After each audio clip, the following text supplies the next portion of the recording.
আমি কাঁদার জন্য আগে যাইতাম মালয়েশিয়া, পীর সুফি জুলফিকার নকশবন্দি, ওখানে যাইতাম। ওনার পার্টি বিদেশি খেদমত করছে। উনি আঙ্গুল দিয়ে আমার কলম ধরে দোয়া করে দিয়েছেন, আল্লাহু আল্লাহু আল্লাহু। হতে পারে না এটা আশা আজিমে পৌঁছে গেছে। এখন কাঁদার জন্য সরমনায় যাই। আমি এবারও গেছি, এর আগের বারও গেছি। শেখে সরমনায় ওয়াজ শুনি, আমি ছিলাম কামরার ভিতরে। আমার কলমের ভিতরে আমার হালত তারি হয়েছে যে আমি ভালো মতে ওয়াজ করতে পারি না।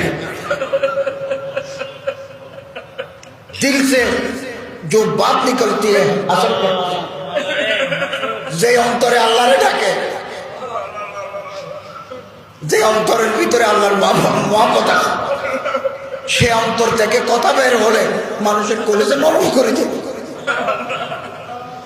আমাদের কলিজার শক্ত,